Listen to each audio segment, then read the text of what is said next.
नमस्कार विद्यार्थी मित्रांनो, शौर्य करिअर अकॅडमी या आपल्या ऑनलाईन प्लॅटफॉर्मवरती तुम्हा सर्वांचं मनपूर्वक स्वागत। आणि आपण दररोजच्या घडामोडी ज्या आहेत त्या वन लाइनर या फॉर्म मध्ये पाहत असतो आणि जे परीक्षेसाठी वारंवार प्रश्न विचारले जातात, परीक्षेच्या अनुषंगाने या प्रश्नांची निर्मिती केलेली असते आणि हे प्रश्न तुमच्यासाठी अतिशय महत्त्वाचे ठरतात। त्यासाठी आपला पहिला जो काय प्रश्न आहे तो आपण बघणार आहोत, पण तत्पूर्वी मी असिस्टंट प्रोफेसर रमेश घोरपडे आपल्या समोर या प्रश्नांचा एनालिसिस देणार आहे। तर ते प्रश्न कोणते बघा। पहिला प्रश्न कोणता आहे मित्रांनो, या प्रश्नामध्ये नेमकं काय म्हणायचं आहे ते एकदा क्लिअर करून घेऊयात। भारतातील इंग्लिश प्रीमियर लीग हा जो इंग्लिश प्रीमियर लीग आहे, या इंग्लिश प्रीमियर लीगचा ब्रँड अँबॅसेडर कोण ठरलाय, तर ह्याचं उत्तर आपण एकदा क्लिअर करून घेऊ। संजू सॅमसन असं त्या खेळाडूचं नाव आहे। पण मित्रांनो, ब्रँड अँबॅसेडर या शब्दाचा अर्थ बऱ्याच पोरांना माहिती नसतो, त्याचा मीनिंग काय असतो किंवा त्यांचं काम काय असतं हे खूप महत्त्वाचं आहे। किंवा ते का ठरवतात बरं, तर त्याचा असा उद्देश असतो की एकदा जर एखादी व्यक्ती एखाद्या घटकाची ब्रँड अँबॅसेडर झाली की त्या घटकाच्या संदर्भामध्ये जेवढ्या काय ऍड असतील, प्रचार प्रसार या दोन गोष्टी असतील, तर या सर्व गोष्टी त्या व्यक्तीच्या अधीन येतात किंवा त्या व्यक्तीवरती जबाबदारी असते आणि ती व्यक्ती काय करत असते, तर त्या संबंधित घटकाच्या संदर्भामध्ये जी जाहिरात आहे ती प्रसिद्ध करण्याचं काम ही व्यक्ती करत असते, बरोबर। आता आपण थोडंसं पुढे जाऊयात। नंतरचा मुद्दा काय आहे बघा। वर्ल्ड इकॉनॉमिक आउटलुक अशा प्रकारचा एक रिपोर्ट आहे, ओके, ज्याला WEO असा रिपोर्ट म्हटलं जातं। हा 2025 चा रिपोर्ट आहे मित्रांनो। याला मराठीमध्ये काय म्हणायचं बरं, तर जागतिक आर्थिक पाहणी अहवाल असं म्हटलं जातं। आणि या जागतिक पाहणी अहवालामध्ये किंवा हा जो जागतिक पाहणी अहवाल आहे हे कोण प्रसिद्ध करतं, तर त्याचं उत्तर आहे आंतरराष्ट्रीय नाणेनिधी। आता आपल्याला हा प्रश्न पडला पाहिजे की हा जो वर्ल्ड इकॉनॉमिक आउटलुक आहे, या आउटलुक मध्ये काय सांगितलंय ही एक ओझरती नजर तुमच्या डोळ्यासमोरून गेली पाहिजे। तर याला असं म्हटलंय बघा की आपला जो काय जीडीपी आहे, लक्षात घ्या की भारताचा जो काय जीडीपी असणार आहे हा जीडीपी पॉझिटिव्ह रिस्पॉन्स दाखवतोय किंवा त्याचा रेशिओ हा खूप अधिक आहे।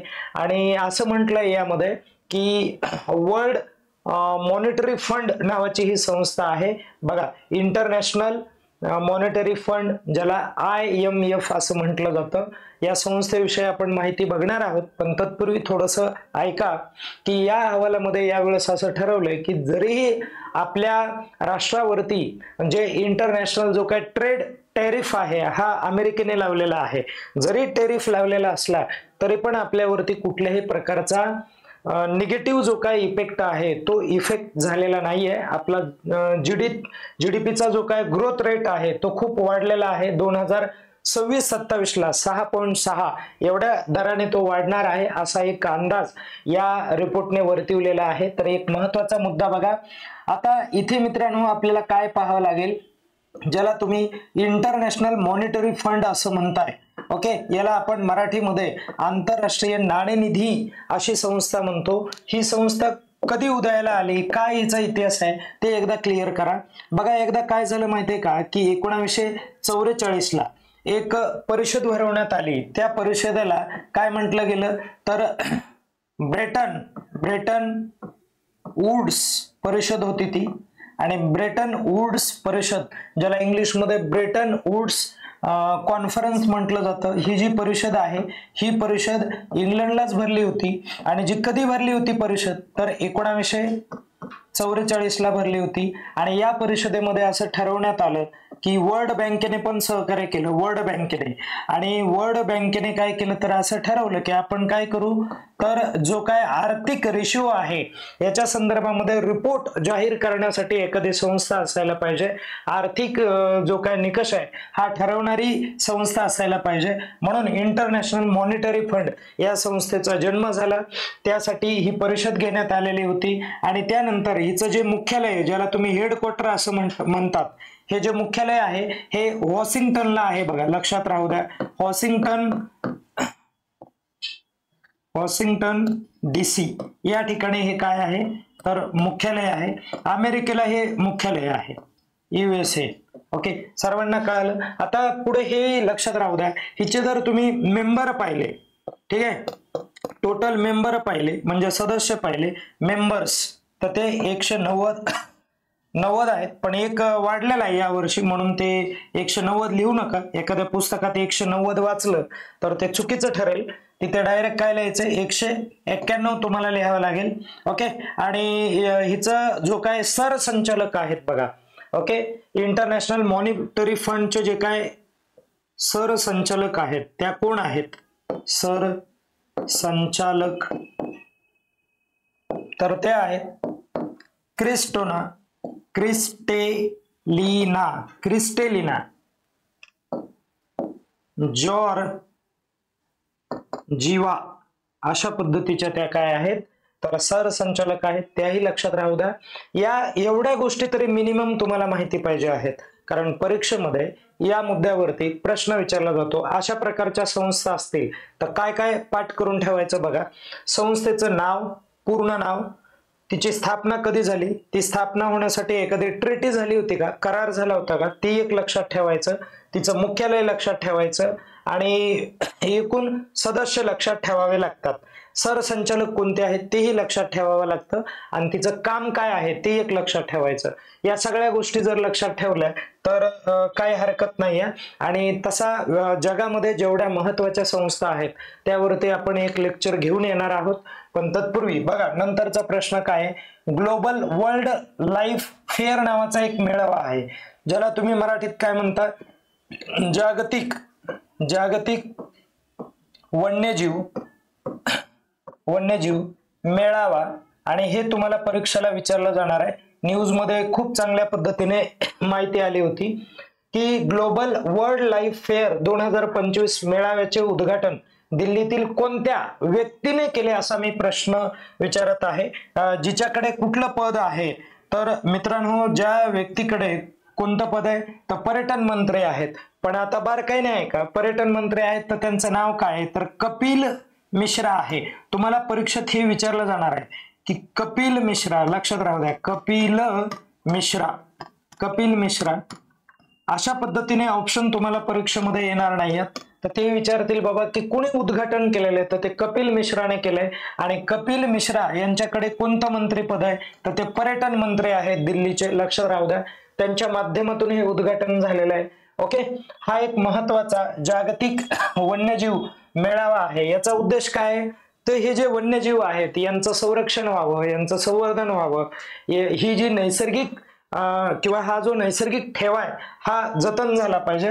आणि लगेच आता पुढे जाऊयात. बघा काय म्हटलंय, टाइम 100 नेक्स्ट 2025 या यादीमध्ये स्थान मिळवणारा भारतीय क्रिकेटपटू कोण ठरलेलं आहे ते तुम्हाला हे करायचं आहे, सांगायचं आहे. तर त्याचं उत्तर आहे यशस्वी जयस्वाल हा आहे. आणि हे एक मासिक आहे मित्रांनो, टाइम 100 नेक्स्ट 2025. ओके, म्हणून हे एक लक्षात राहू द्या. आणि तो एकमेव क्रिकेटपटू आहे म्हणून अशा गोष्टी विचारल्या जातात. आता भारतात बघा, भारतामध्ये पहिले पूर्णपणे सौर ऊर्जेवर चालणारे प्राणी संग्रहालय तुम्हाला सांगायचं आहे ते कोणत्या राज्यामध्ये आहे. बघा आता इथे हा प्रश्न का विचारला जाईल तुम्हाला, कारण भारतातलं पहिलंच राज्य ठरलंय की जे त्यांच्याकडे जे प्राणी संग्रहालय आहे त्या प्राणी संग्रहालयाची जी काय निर्मिती किंवा त्याचं जे मॅनेजमेंट आहे ते सौर ऊर्जेवर होणार आहे. सौर ऊर्जेचा वापर करून ते प्राणी संग्रहालय चालवलं जाणार आहे. आणि असं हे भारतातलं पहिलंच राज्य ठरलंय. आणि ज्या राज्याला तुम्ही कर्नाटक राज्य असं म्हणू शकता हे लक्षात राहू द्या. हाही एक महत्वाचा पार्ट आहे. आणि कर्नाटकची जी राजधानी आहे त्या राजधानीमध्ये प्रामुख्याने सुरुवात झालेला आहे. तर कर्नाटकची राजधानी एकदा मला कमेंट करून सांगा तुम्ही, ठीक आहे. पुढे नंतर बघा, गुगल AI हब म्हणजे गुगल या कंपनीचं कोणतं हब, तर AI. आता हब म्हणजे बाजारपेठ असते आणि गुगलचं AI हब हे भारतात कुठे उभारलं जाणार आहे किंवा कुठे उभारलं जात आहे ते सांगा. तर त्याचं उत्तर करेक्ट असणार आहे काय, तर आंध्र प्रदेश असणार आहे. आणि आंध्र प्रदेशमध्ये नेमकं कुठे, तर विशाखापट्टणम या ठिकाणी ते उभारलं जाणार आहे. म्हणून हाही प्रश्न तुमचा महत्वाचा ठरतो. पुढे चला बघा, मैत्री सेकंड हे कोणत्या देशाचे नवीन अंटार्क्टिक संशोधन केंद्र आहे. आता हे महत्वाचं ठरतं यासाठी. आता याचं उत्तर अगोदर बघून घेऊयात आपण. याचं उत्तर भारत आहे. आता हे भारताने काय केलंय तर नव्या संशोधन केंद्राची निर्मिती केलेली. तर कुठे संशोधन केंद्राची निर्मिती केली तर अंटार्क्टिका हा जो खंड आहे त्या खंडावरती. आणि अंटार्क्टिकाची कोणती दिशा तर पूर्व दिशा. लक्षात राहू द्या, हे पण महत्वाचं आहे.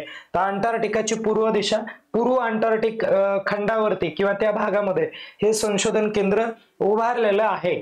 ओके, जागतिक लेवलचा जरी प्रश्न असला तर भारताचं त्याच्यामध्ये महत्वाचं योगदान आहे, म्हणून तुम्हाला तो परीक्षेसाठी महत्वाचा भाग बनतो. बघा नेक्स्ट प्रश्न काय आहे. केंटन आर मिलर अवॉर्ड 2025 हा जो अवॉर्ड आहे हा कोणाला प्रदान करण्यात येणार आहे ते सांगायचंय तुम्हाला. तर त्याचं उत्तर आहे, ही एकमेव महिला आहे आणि एकमेव गोष्टी असणाऱ्या परीक्षेला विचारल्या जातात. केंटन आर मिलर अवॉर्ड हा दिला का जातो हे एकदा समजून घ्या. तर हा कुणाला दिला जातो, जे राष्ट्रीय उद्यान आहेत. लक्षात घ्या, जे राष्ट्रीय उद्यान खूप महत्वाची भूमिका बजावतात, त्यांचं जे मॅनेजमेंट आहे ते खूप चांगलं आहे.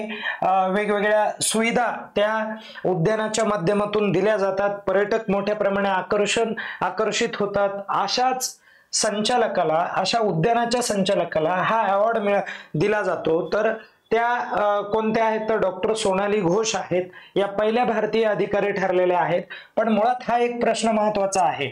मग या कोणत्या राष्ट्रीय उद्यानाच्या सरसंचालक आहेत तर बघा संचालक, तर कोणत्या राष्ट्रीय उद्यानाच्या संचालक आहेत तर तेही परीक्षेमध्ये पडेल तुम्हाला. संचालक तर त्या काझीरंगा या राष्ट्रीय उद्यानाच्या संचालक आहेत. काझीरंगा, ठीक आहे, काझीरंगा.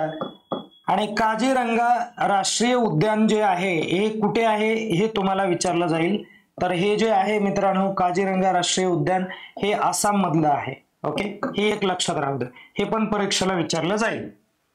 एखादं उद्यान वगैरे जर न्यूज मध्ये मोठ्या प्रमाणावर आलेलं असेल, खूप प्रसिद्ध झालेलं असेल, तर ते कोणत्या ह्याच्यामध्ये राज्यामध्ये त्याचं लोकेशन बऱ्याच वेळेस परीक्षेला विचारलं जात असतं. चालू घडामोडीचा तो एक महत्वाचा हेतूच असतो. बघा पुढे किरू नावाचं एक जलविद्युत केंद्र आहे, जलविद्युत प्रकल्प आहे. तो 2 दिवसापासून सारखा न्यूज मध्ये. तर मग केरू जलविद्युत प्रकल्प हा जो आहे तो कोणत्या राज्यामध्ये आहे किंवा केंद्रशासित प्रदेशमध्ये आहे तर तो जम्मू काश्मीरमध्ये. हेही लक्षात राहू द्या. ओके, म्हणून सगळे जलविद्युत प्रकल्प करत बसायची गरज नसते. जे न्यूज मध्ये असतात तेच परीक्षेला विचारले जातात, म्हणून तेवढं लक्षात ठेवायचं आहे. त्यानंतर बघा भारत आणि युके यांच्यामध्ये काय झालेलं आहे तर CIC म्हणजे ज्याला कनेक्टिव्हिटी अँड इनोव्हेशन सेंटर असं म्हटलं जाणार आहे. आणि हा एक करार आहे आणि हा करार कोणत्या 2 राष्ट्रांमध्ये झालाय असा तुम्हाला परीक्षेला प्रश्न येऊ शकतो.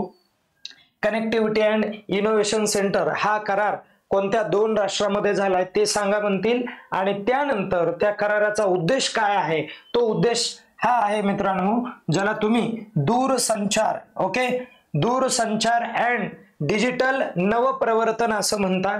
ओके, ज्याला तुम्ही काय म्हणू शकणार तर ज्याला टेक्नॉलॉजीच्या संदर्भामध्ये, ओके, जे काय दूरसंचार म्हणजे वेगवेगळ्या ज्या काय न्यूज वगैरे दिल्या जाणार आहेत याच्या संदर्भामध्ये हे काम करणार आहेत. आणि आता डिजिटलायझेशन हे मोठ्या प्रमाणावरती होणार आहे जागतिक लेवलला, म्हणून तेही लक्षात ठेवावं लागणार आहे. म्हणून इंग्लंड आणि भारत हे दोन्ही राष्ट्र एकत्र आले आणि 2029 पर्यंत असं ते म्हटलं की आपण खूप चांगल्या पद्धतीचा हा इनिशिएटिव्ह राबवूयात आणि या माध्यमातून एक डिजिटल क्रांती करण्याचा प्रयत्न या 2 राष्ट्राच्या माध्यमातून होईल अशी आशा व्यक्त करायला हरकत नाही. आणि या ठिकाणी थांबूयात. आजचे हे प्रश्न या पद्धतीने तयार झालेले आहेत. या प्रश्नाचा चांगला सराव करा, लिहून घ्या आणि वारंवार वाचन करत राहा. धन्यवाद.